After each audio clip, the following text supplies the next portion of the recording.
There is one big impediment which comes in the way of keeping our energy clean and uplifting: the unwanted etheric cords. What are etheric cords? We all have etheric cords. We are even born with them. Etheric cords, sometimes referred to as ethereal cords, energy cords, and ribbons, are energy structures that connect to your energy bodies, aura, chakras, etc. They extend out of you and connect with other people, places, animals, and even objects. How do etheric cords work? When you connect with someone by interacting with them or even by think or talking about someone, you will create an etheric cord with them. An energetic cord will extend out of you and connect with that person. Energy flows in both directions. As relationships deepen, etheric cords strengthen. The etheric cords are energy strands that connect you with a person, a place, or a situation. These cords are of two types.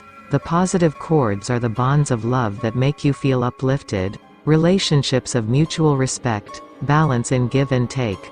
For instance, these are the bonds you share with your parents, siblings, spouse, children, and close friends. Also, your soul tribe and spiritual mates. Why one would bother to care about these cords?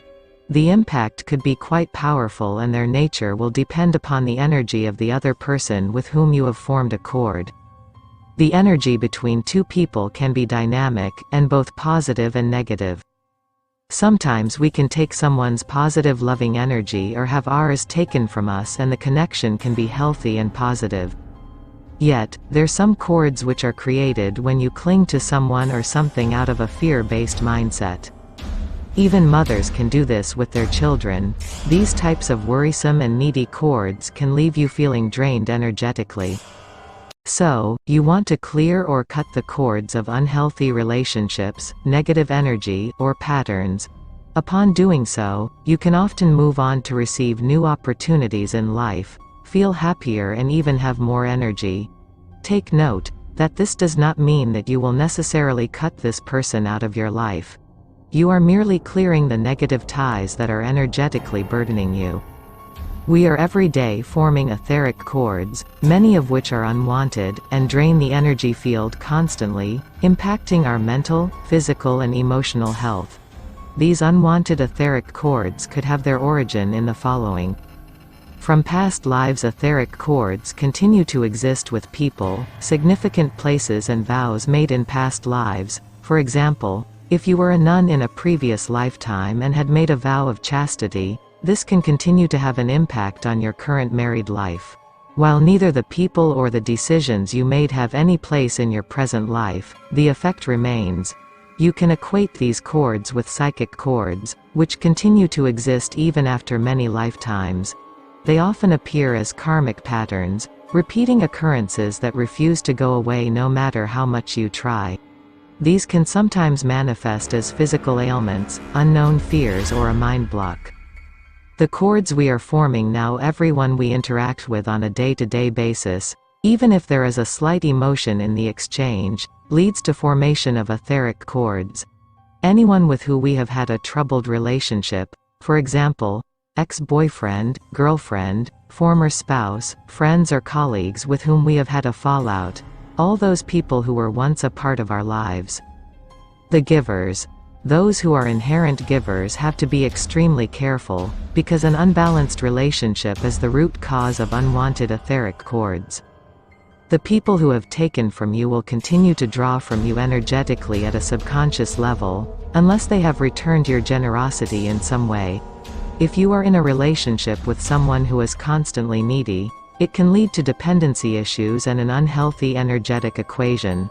So, while you open your heart and continue to give, always remember to cut the cords, if possible, every single day, because these cords keep growing back. If you are an empath or a sensitive soul and get deeply affected by the news, whatever is happening in your locality, city, country, or the world in general, these current times are extremely stressful for highly sensitive souls, who are finding themselves unable to protect their energy from all the gloom and doom surrounding them. Cord cutting is an extremely effective solution to detach these unwanted etheric bonds. You can do it yourself through your strong intent and visualization, followed by affirmations. The cords can be cut one by one, if you are aware of the person or situation, followed by healing and sealing. It is important to note that no matter how much painful the relationship might have been, the cords have to be cut with love and forgiveness. Every relationship is a lesson learned and important for our soul growth, so the severance has to be done with respect. Cord cutting is done not just to heal the present but through all directions of time, past, present and future. The more unwanted cords we sever, the more free we can become.